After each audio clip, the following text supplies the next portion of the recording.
Hi, I'm Brennan Doherty, and welcome to this week's edition of the Coach Wright Show. Coach, thanks for joining us today, and your team has a big game coming up tomorrow against conference foe Southern Durham. Coach, what's this week been like preparing for a tough opponent like Southern Durham? Well, we've had a good week of preparation. I think the guys obviously know what's at stake here. We've got two undefeated teams in the conference, a game that may determine the conference championship, and so obviously there's quite a bit on the line, and the guys have been pretty locked in, so it's been a good week of practice for us. Southern Durham is one of the three new teams to the conference this year. You add Northwood as well and Cedar Ridge, and this conference is really deep this year. You know, Northwood, you guys, Southern Durham, and Orange all ranked in the News and Observer's top 15. Just how tough is this conference this year in your mind? Well, it's certainly gotten deep in a hurry with the additions, and you know, it's an extremely difficult conference. In fact, I'd argue, and I think others would argue, that it's probably one of the most difficult conferences in the state, regardless of classification, because of the depth, especially at the top end, the top half of the conference. So I think coming into conference play, you had two undefeated teams, a one-loss team, and Southern Durham, who had two losses, but two losses against two 4A opponents that are ranked in the top 5 in the state. So I think it's a very deep conference that is going to be very difficult to navigate for us. Last week, your team traveled to Oxford, picked up a big 46-14 win over Webb. What do you think about that win? Well, we were pleased with it. We were still searching really for a full 4 quarters of football out of our guys, and I think we finally got it there at Webb. Once our defense got settled in, our offense clicked. It was I think we had the ball first 6 possessions. We had 6 touchdowns. We generated a defensive touchdown, and really had put the game away by the end of the 3rd quarter. A little bit of everything on offense. Your quarterback, Sean Stinkavage, was extremely efficient, threw for three touchdowns and no interceptions. Dante DiMaggio had a big game in his 2nd game back, and you rushed for, I think, around 200-something yards.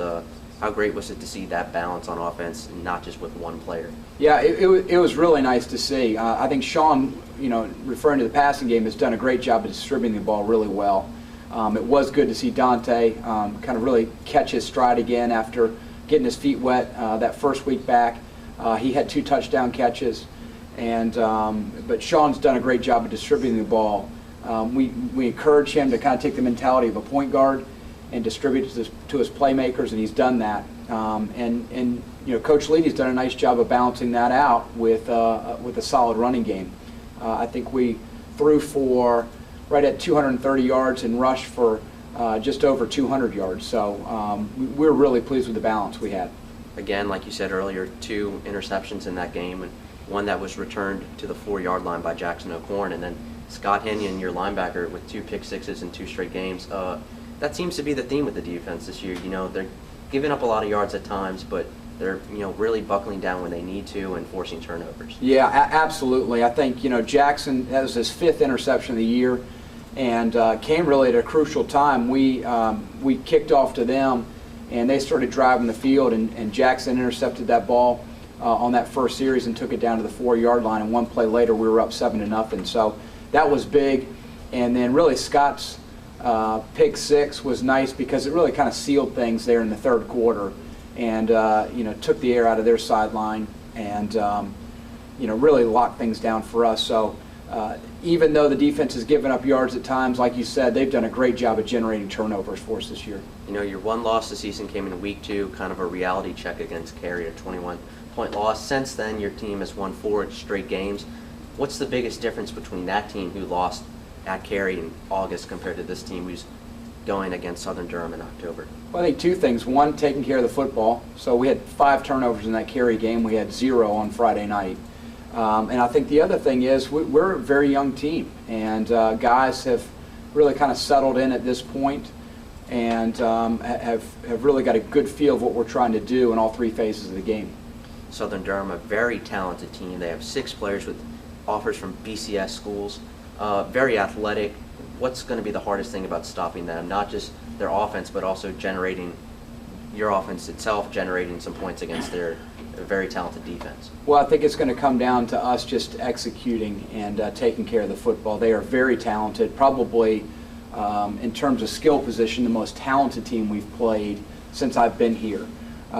They have got, in my estimation, probably closer to 8 Division I football players, maybe even 10, most of which are at the skill positions.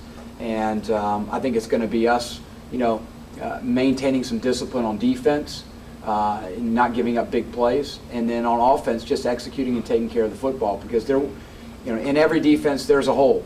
Despite the athleticism that's on the other side of the field, there's a hole, and it's just going to be us finding that hole and then executing what's called. Their quarterback, a junior named Kendall Hinton, is kind of like your quarterback, Sean Stinkavage, in the sense where he's a good passer but can also burn you with his feet. What are your thoughts on his play?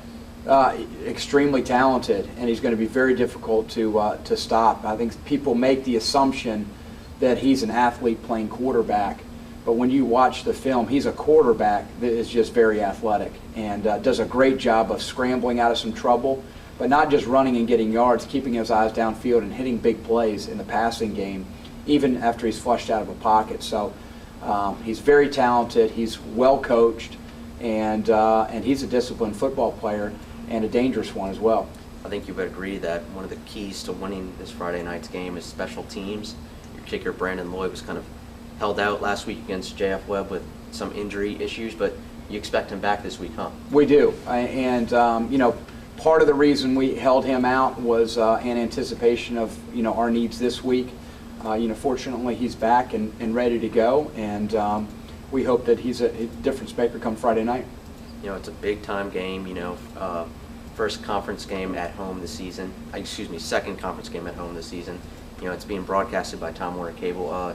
Is it different compared to other games, just since it has that big game feel, in your week of preparation? I think absolutely, and we've talked about, this is kind of an early, postseason feel to this. An outstanding opponent coming to our place, and knowing that we're going to get everything that they've got, and we're going to have to execute extremely well to pull off a win. But no question, it's got a different feel to it, and I think the kids know that this is the biggest game in the area this week, and we're excited to be a part of it. Well, everyone here is excited about tomorrow night's game, and we'll follow up with you next week. Thanks for joining us today, Coach. You bet. Thank you, Brennan.